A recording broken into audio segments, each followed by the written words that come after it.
everyone, it's me again. I think it's day 16. I actually have Omar with me. I've sort of roped him in to do a Facebook Live.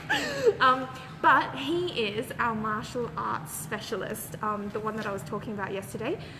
So I thought he did jiu-jitsu, but I was wrong because I just found out that he does lots and lots of martial arts, but he'll tell you all about it. So Omar, yes. Can I just ask you, how long have you been doing martial arts for? 25 years now. 25 years? Oh my god, that's a long time. And what sort of made you want to do it in the first place? Well, let's just say the first example of any kind of martial arts that I came across were from movies. Yeah. And my father... Not like the Karate Kid. No, definitely not the Karate Kid. Bad movie. Bad. Don't mention it. Okay, so when I was a child, I was 6 years old. My father used to go to a local store. Yeah. There were Chinese guys who would sell bootleg VHS at the time. And they were the Chinese movies. Yeah. So Jackie Chan, Jet Li, and a few others. So he would sit me on his lap and he would binge watch these martial arts movies. Yeah. I would get up, I would stand in front of the TV, I would look at the excitement on his face, and I wanted to, obviously please your father. So I'd watch the movies and try to copy what I'd see in the movies. That was the beginning. Yeah. He saw my interest and got me into a class at 8 years old, so I first started karate at 8. Okay, so karate at 8, and then what else have you been doing? Karate, that rolled on for a few years. Then I started to do taekwondo, jiu-jitsu, MMA, the list goes on. Oh my goodness, wow. Once you have a thirst for knowledge, you naturally require to find out more. So I picked up various styles, went to various classes over the years, and I dedicated myself to jiu-jitsu. Jiu-jitsu's your thing then? That's my main martial art. So Omar also does a lot of charity work, you said, and you actually do one-on-one with some of the children. Yeah, personal training. Yeah, that's amazing. So another question I wanted to ask is, what are some of the benefits of, doing martial arts for children, and especially at a young age? Like, what are they developing physically, spiritually, mentally? Yeah, absolutely. The physical element is an obvious one for any child who's practicing the martial art. As they're learning the martial art, they're developing the muscles, twitch muscles, reflexes, hand-eye coordination, foot coordination. Yeah. So that's the physical side, but definitely there is more to the martial art than physical. The mental fortitude that you develop from having to persevere in any kind of situation. There have been times where children have come to our classes and they've explained that they've been bullied at school. Yeah. And it's very difficult for them to overcome the bullying. They can talk to parents, they can talk to teachers, but ultimately they have to deal with it themselves. Yes. I do feel that martial arts has the potential to give any child the strength to deal with such an issue. Yeah. They don't have to physically beat up someone in order to overcome a bully, but they have the strength to stand up for themselves and say no. Do you think martial arts also helps children to gain confidence in some way? That's part of the problem that many of the children have whilst being bullied, is the lack of confidence. So the bullies normally will pick on them because they won't say no or push back. So once you give an inch, they take a mile, and that continues to happen. So the children that we had been teaching in various schools had given us some examples of the types of bullying that they incurred. Cyberbullying was something that we didn't think would be so detrimental to their development in the school. So it was something that we had to also tackle. And you mean martial arts can tackle cyberbullying? Absolutely. How? I'll explain. Right, so for example, one of the children, I won't give any names, but one of the children that we were dealing with, his issue was every time he logged on, he would be inundated with messages, private messages, by particular bullies. Now those bullies had targeted him because he was amongst the group, the quiet one. And being the quiet one, not saying anything or speaking up or voicing his own opinion, they felt the need to continue to bully him. Yeah. So with our class, we showed him that he could do more than he was believing he could. Yeah. They had totally demolished his confidence. Yeah. It was really, really bad case. I actually felt really bad for him. So I personally trained him. Yeah. So I showed him that he could do more Yeah. than what he was thinking he could. Yeah. One of the situations that he had was in the school that he was. There were a group that would target him, Yeah. and then online they would also target him. So it would never That's end. really sad, yeah. He was receiving it at school, he was receiving it after school. So I explained to him that the age-old sticks and stones. Yeah, may break your bones. Yeah, but words will never hurt you, Yeah. right? Okay, so that worked to a degree, but obviously he would like to know a bit more. Yes. So he wanted to feel the confidence that he was strong enough to stop the physical abuse from Yeah. these kids, and then in turn that rolled on to him being able to speak up Yeah, against okay. them. So it was the physical side first, Yeah. built his strength, then his confidence came from having such strength. Then when he was online, he was able to talk to these bullies and tell them about themselves. Yeah. Yeah. Quite frankly. Wow, that's amazing. And, Well, I guess if you can fight, not in a bad way, Not- but you don't yeah, have to yeah, fight. but it just builds that confidence of When- I'm when- not going to get bullied. That's right. When Yeah. you know that you can do something, Yeah. you don't have to Yeah. always use what you have in Yeah. order to overcome it. In a situation where a bully approaches you and they're intimidating you, it's the fear that you have in your mind Yeah. that allows them to think it's okay to continue. But if you show them that you have no fear of them because you are confident within yourself, Yeah. then the bully has to second guess. Wow. And then in that Yeah. second guessing of the person, the target, they then question themselves on whether it's worth the trouble. When Yeah. they realise it's not worth the trouble, they leave them alone. Yeah. So actually, martial arts doesn't just teach the physical self-defense, No. but it also teaches like how to have more self-worth. It That's sounds right. like Yeah, it. absolutely. Yeah, Yeah. which actually is a lot of people have that, that issue, the self-esteem, the Yeah. self-worth, the not being enough, and I mean,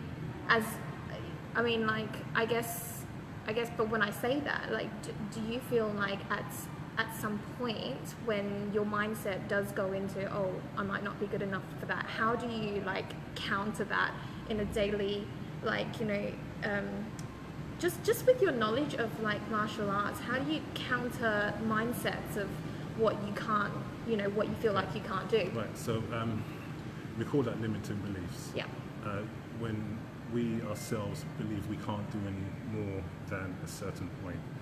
And the only way that you can surpass a limiting belief is by breaking it. Yeah. And you do so by pushing yourself beyond the single point that you thought you couldn't. Yeah.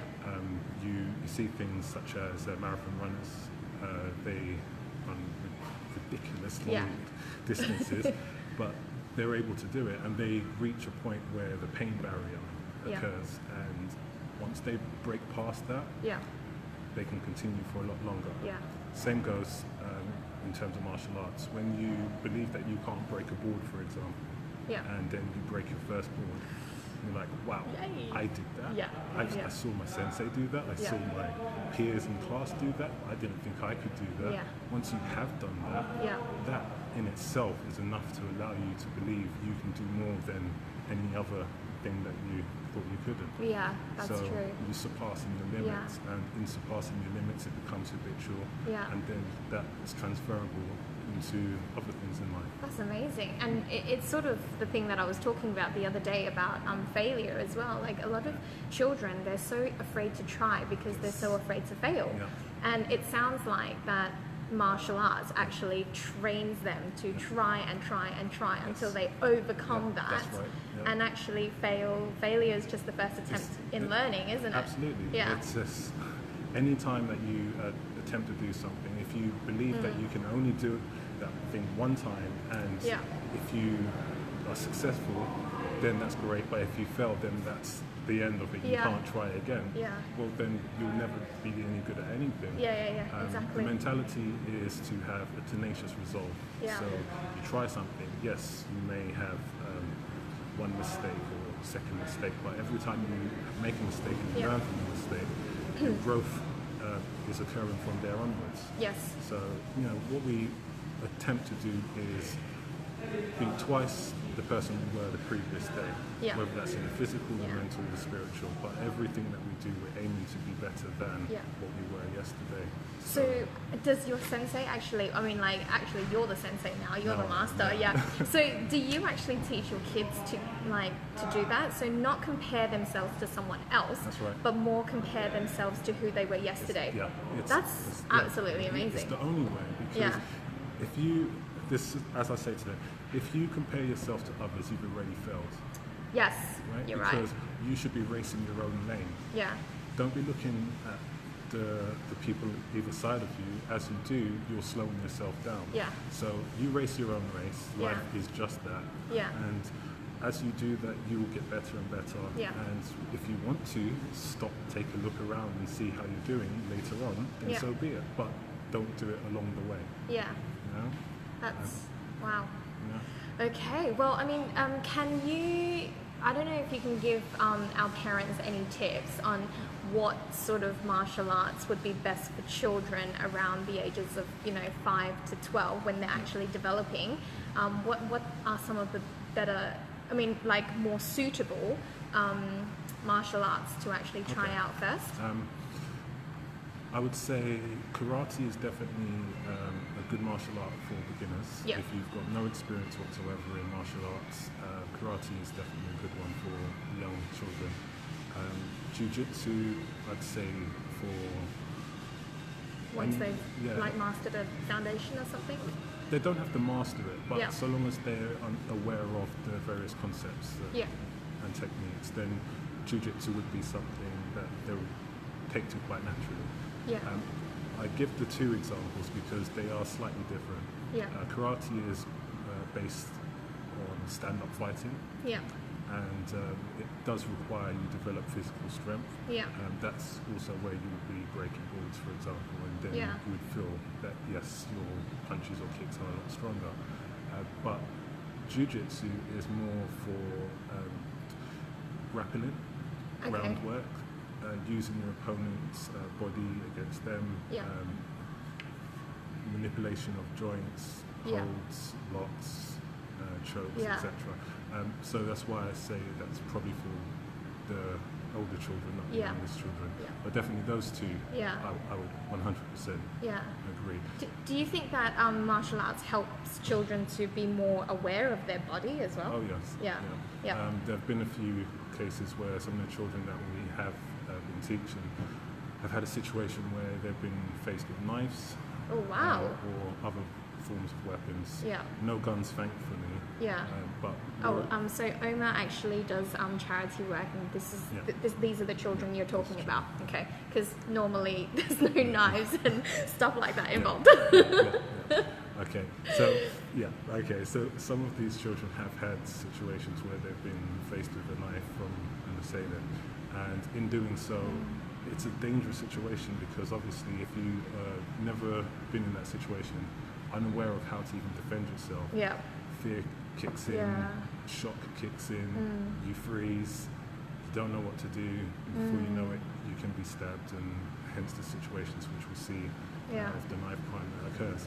So it's good for them to have that confidence and ability to know how to deal with such an issue. And also it sounds like it takes like mindfulness or something. It does. It's not just physical. No. Literally, if you were the strongest martial artist in the world, came across someone who had a knife, but you never had any experience with dealing with knives, then yes, you may be able to stop them, but then there's also the possibility you can get cut or stabbed. And if you have been training against knives, then you become more familiar with it. It's your habit on how to deal with it. It's instinctive how you respond to it. And then in that kind of situation, you will be the survivor instead of the victim. And that's what we train people to be, is survivors, and not just survive but thrive in life. Don't be a victim. It's easy to be a victim, but it's harder to be someone who gains the strength to do better in life. So that's what we try to teach, so that they can have the courage to continue in life. So wow, thank you. I could talk forever about this because I actually want to learn jiu-jitsu myself now. Omar just taught me some moves and it was really cool actually. And I didn't know that I could do that. But anyway, so I wanted to ask you, do you take classes? Like one-to-ones now and stuff like that? Myself, I go to classes, or do I teach classes? Oh, do you teach classes? Yeah, I teach classes. Yeah, so if any of my parents were interested, contact me? Cool. So if anyone's interested, contact me and I can let Omar know. I think he is amazing and I would recommend him because I think I might be wanting to take classes myself.